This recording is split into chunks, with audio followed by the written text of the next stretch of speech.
Vanguarda Comunidade. Olá, bom dia. Começo este programa te fazendo uma pergunta. Aliás, mais de uma pergunta. Você realmente quer o que deseja? Será que o seu projeto de vida é seu mesmo? Ou você está tentando realizar os sonhos que não nasceram de suas próprias escolhas? Hoje vamos conversar sobre como as estruturas inconscientes de nossa mente determinam o destino de nossas vidas. Tenho aqui comigo o analista junguiano Luiz Antônio Vargas. Posso falar analista junguiano? Está correto falar? É por aí mesmo? Pode. Quem foi Carl Gustav Jung? Bom, o Jung ele foi uma pessoa extraordinária, né? Ele nasceu em 1875 e faleceu em 1961. Ou seja, foi contemporâneo de Freud. Sim. E parceiro de Freud logo no começo da caminhada. No início, né? E ao longo da trajetória dele, ele vai se separar de Freud porque ele vai considerar as questões mais profundas da alma, né?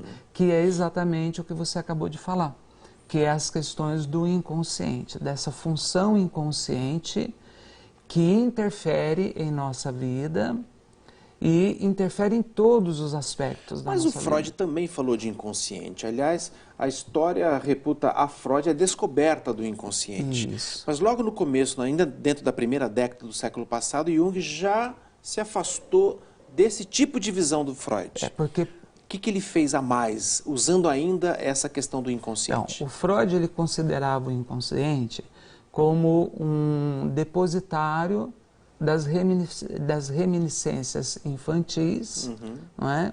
E só para os conteúdos que eram reprimidos. O Jung não. O Jung ele começou a perceber que no inconsciente existia outras coisas além somente desses aspectos reprimidos. Aí veio a história do arquétipo, a história aí que vem as estruturas. Coletivo. Isso, porque não tem só aquelas experiências pessoais que a gente viveu. Desde o início da civilização humana na Terra e vai formando esse inconsciente coletivo, também vai interferindo nas nossas ações. Conheço algumas pessoas que falam assim, olha, meu pai judiou tanto de mim, mas tanto de mim, que eu não vou fazer isso com o meu filho, quando tiver meu filho. Aí a pessoa vai e tem o filho. Aí ela percebe-se fazendo a mesma coisa, às vezes até pior. Com o filho ou a filha, e fala, puxa vida, isso aqui que eu estou fazendo igualzinho que o meu pai fazia comigo. Ou seja, parece que existe um aspecto inconsciente de lealdade a um sistema de valores históricos da família que a pessoa não consegue se desvencilhar.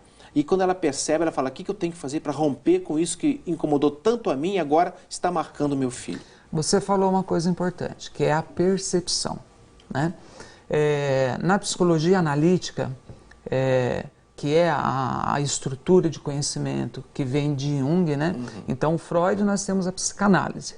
Né? No Jung, nós vamos chamar isso de psicologia analítica. Como Jung diferenciou da psicanálise. Como ele diferenciou da psicanálise. Então, a percepção. Então, o que o Jung fala? Que essa percepção, não é a própria consciência agindo. Então, eu recebi da minha mãe, do meu pai, um tipo de relação afetiva, né?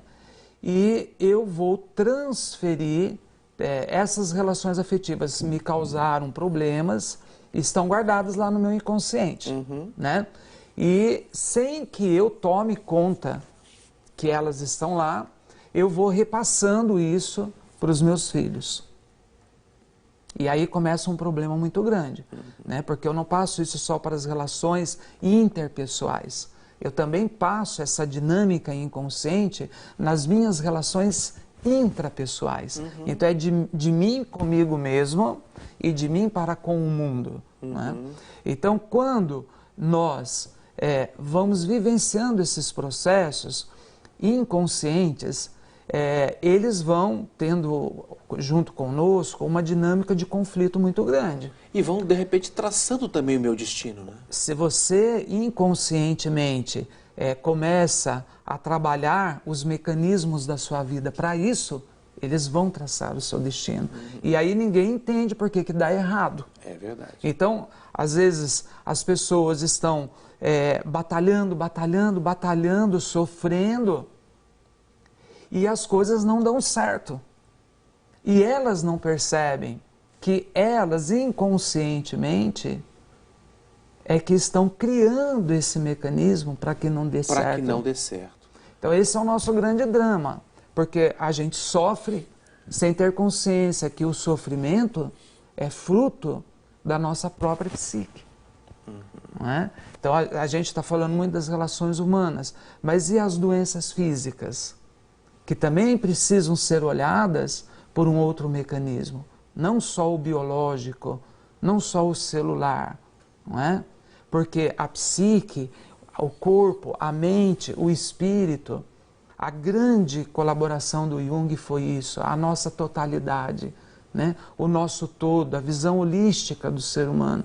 Nós não temos essa visão compartilhada, fragmentada, não é? É cada órgão separado um do outro. Ou seja, existe um homem integral em cada um. Em tudo. Só que ele está fragmentado. Fragmentado. Precisa integrar. Por que está fragmentado?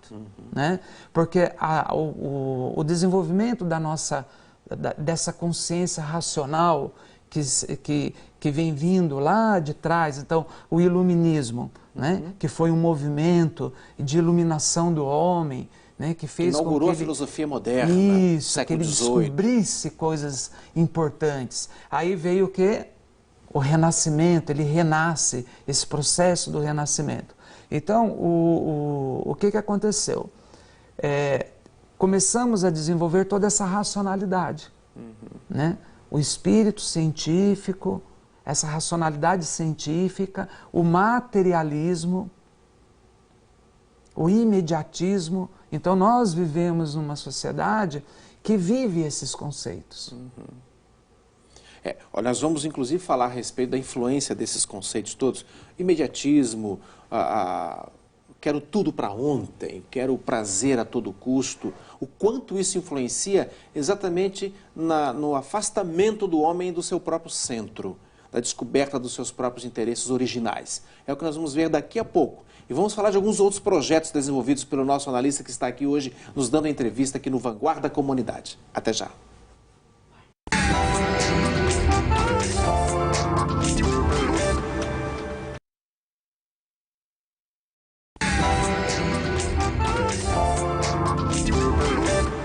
De volta com o Vanguarda Comunidade, conversando sobre esses assuntos tão interessantes que nos remetem ao nosso próprio interior. Esse foi o esforço de Carl Gustav Jung ao criar a psicologia analítica, diferente da psicanálise, mas que marcou também o século XX. Eu estou aqui conversando com o Luiz Antônio Vargas, que é o meu convidado de hoje, analista junguiano.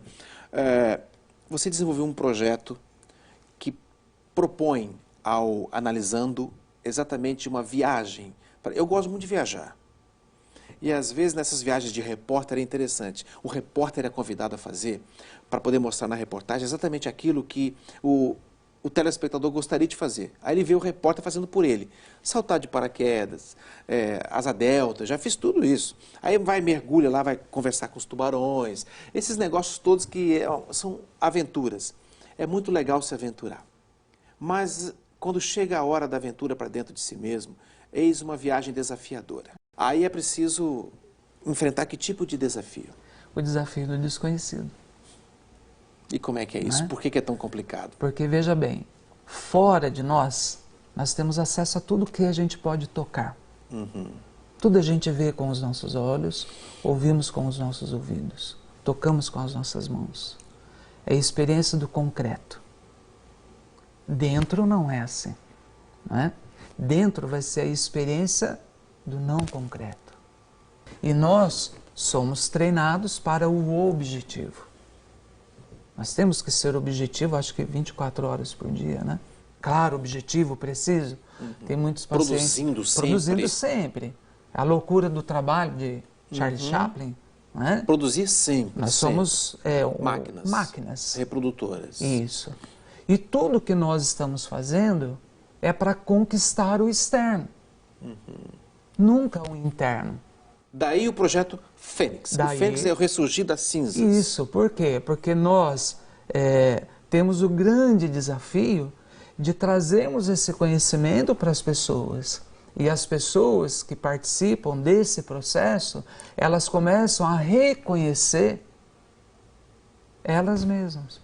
Ou seja, quem sou eu? E onde é que mesmo. entra nessa história toda essas estruturas inconscientes da nossa vida mental? Olha, onde entra as estruturas inconscientes da nossa vida mental. Ao fazer a viagem para dentro, descubra essas estruturas? Descobre, né? Você vai descobrir como? Quando você começa a perceber quantas ações inconscientes você está realizando e que está levando você ao processo de desintegração. Aquela conversa lá do primeiro bloco que a gente teve, quando eu falei assim, poxa, de repente eu posso descobrir que eu estou tentando a um duro preço, a um duro custo para mim e para minha família, estou tentando vitalizar um projeto que não é meu. Pode ser de repente do meu pai, pode ser de repente da minha mãe, pode ser de repente da história da minha família. Nós estávamos lá fora antes de entrar, a gente estava falando sobre o quê? A troca do projeto pessoal com o projeto coletivo, o projeto imposto. Não é? Então, quando eu deixo de exercer aquilo que é o meu dom, o que é a minha característica, o meu ser, é o meu ser, é o que eu sou, para eu realizar aquilo que é o ter, eu vou em busca do ter. Então eu compro o projeto coletivo. Quando eu compro o projeto coletivo acreditando na felicidade, no bem-estar, na alegria, ao longo do caminho, eu vou percebendo que não funcionou. Só que tem um problema. Nós só vamos perceber esse nosso drama humano depois de 40, 50 anos. Ou seja, depois de algumas derrotas, de algumas frustrações. Que você percebe que a vida não responde às suas necessidades. Aquilo que você gostaria de fazer e não fez. Gostaria de ser e não foi. Esse é um drama humano. Você está me fazendo lembrar a história de uma pessoa que eu conheço que queria ser bailarina, descobriu uma paixão pela dança ainda na adolescência e começou a estudar, Aí, de repente, chegou no auge da adolescência, da juventude. E aí, vida universitária? Aí veio a mãe e falou, não, você vai fazer direito, porque direito é o que vai te dar emprego, vai te dar a condição de fazer um concurso, e você se segura na vida, em termos financeiros, ter um emprego seguro, garantido. E aí ela percebeu a diferença do que é o princípio de prazer e o princípio de realidade. Ela fez o curso de direito. No dia da formatura, ela entregou o diploma para a mãe e foi estudar dança. Mas depois ela teve que cuidar da família. Ela voltou, fez um concurso, passou, inteligente. Mas depois, durante o trabalho, ela dedicava algumas horas da semana onde? Na dança. Foi fazer dança. Aí depois mudou de emprego, mas foi essa luta entre os princípios da realidade e o princípio do prazer. Ela tendo que vitalizar um projeto que não era dela, dos pais, e ao mesmo tempo tendo de fazer conviver esse projeto com aquele que alimentava a alma dela, que era dançar, que ela faz muito bem até hoje. Eis um embatezinho complicado, né? Isso daí, se nós formos mergulhar lá na própria teoria da psicologia analítica, nós vamos perceber a ação do domínio das estruturas inconscientes em função dos complexos que a gente vai carregando na vida, né? O complexo da inferioridade ou da própria superioridade, o complexo paterno, o complexo materno. Essas estruturas interferem constantemente na nossa vida. No seu caso, tem um caso de uma experiência nossa, de um paciente, que ele também se formou em advocacia, mas o desejo era ser veterinário. Puxa vida, como combinar essas coisas? E ele se tornou um excelente advogado, mas carregava esse problema, que se transforma num problema de alma, porque você não consegue ser feliz fazendo algo que não é compatível àquilo que você tem dentro de você. E você vai viver esse drama eternamente. E daí, desse drama, esse drama vai ocasionar um estresse psíquico. Porque você vai estar tentando 24 horas por dia ser o que você não é. E isso não tem como levar a pessoa à felicidade, à alegria, ao bem-estar, à saúde. Você fala de levar a pessoa. Nós vamos falar daqui a pouco, no nosso próximo bloco, sobre uma tal jornada do herói. Que história é essa do Jornada do Herói que o Jung propôs? É o que vamos ver daqui a pouco com o Luiz, nosso convidado de hoje no Vanguarda Comunidade. Até já.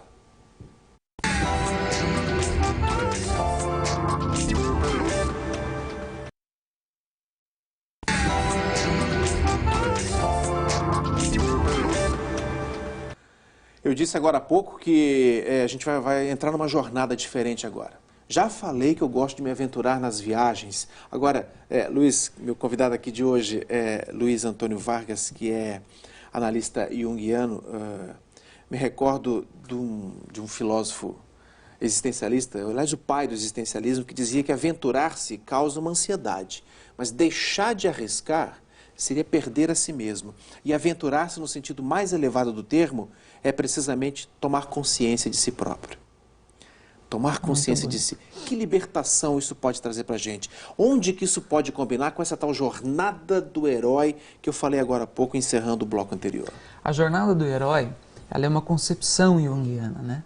Por que é o herói? Porque nós precisamos ser herói de nós mesmos.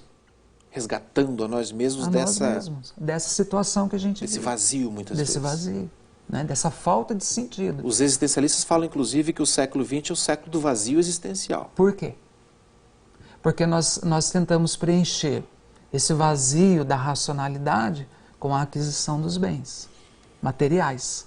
E a gente se entulha de consumo. Consumo, consumo, consumo. E quanto mais a gente consome, mais vazio a gente fica. Porque o que a gente consome pode preencher a nossa vida material, mas a nossa vida de alma não vai ser preenchida nunca. E por que o herói? O herói porque isso é um grande desafio. Assim como Hércules teve que vencer os desafios. A cada desafio que ele passava, não é? ele se desenvolvia como ser humano.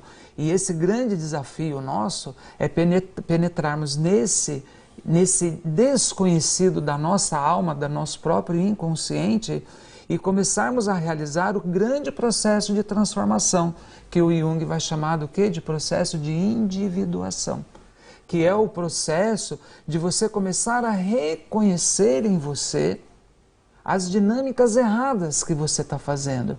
E que se você está passando por uma doença ou um processo de desequilíbrio familiar, as relações familiares hoje em dia estão...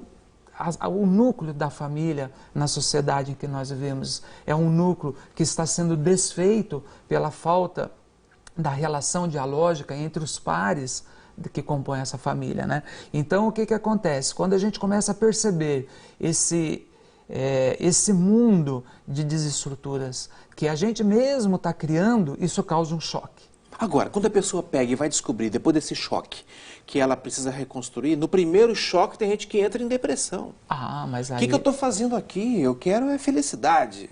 Por isso Como esperar a hora certa da felicidade? A hora certa da felicidade? Você acha que tem hora certa para a felicidade? Eu falo por causa do seguinte, tem gente que não quer encarar a dor da descoberta.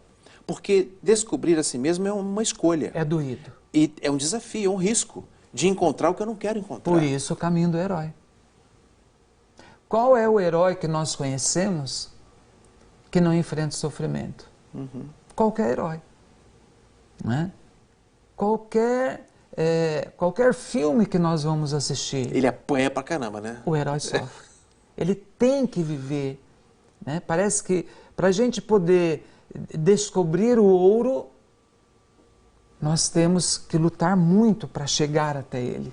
A maturidade é uma consequência da descoberta do herói ou ela já pode anteceder a descoberta porque eu tenho que ser um pouco maduro para fazer uma escolha dessa, de encarar o desafio? Não, a maturidade ela vem com o ato de você caminhar de encontro a você mesmo e enfrentar os problemas. Não é? Nós nunca vamos, a gente pode até pensar, eu vou fazer esse encontro comigo mesmo, porque eu já estou maduro, ou eu faço um encontro e depois eu fico maduro.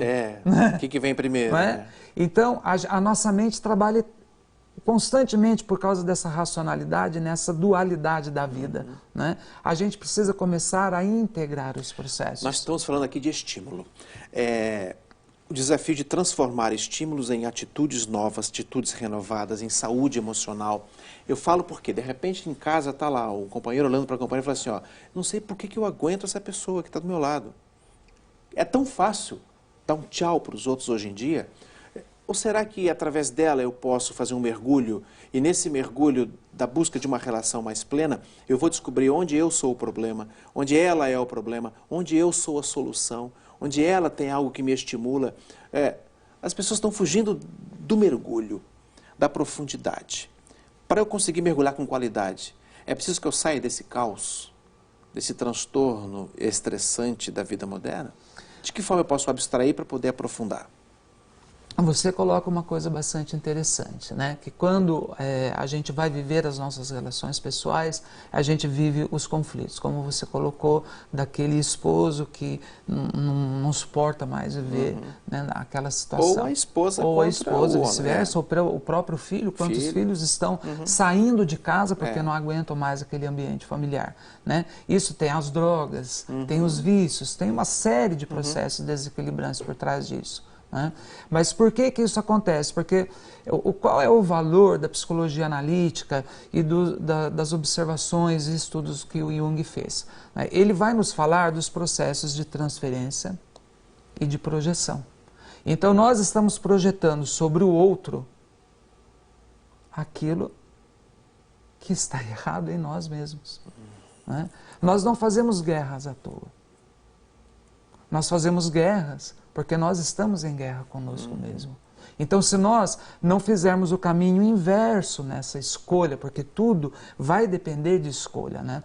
Tudo que nós fazemos, iremos fazer, vai depender do ato de escolher. Ô, Luiz, eu vou ter que encerrar o programa porque o nosso tempo acabou.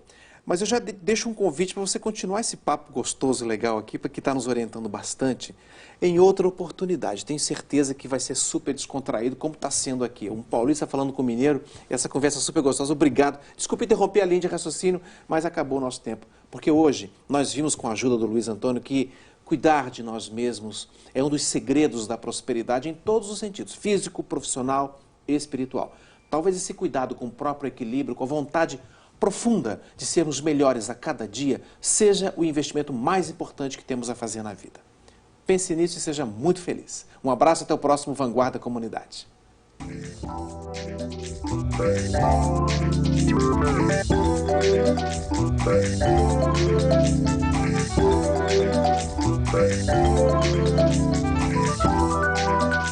Bye.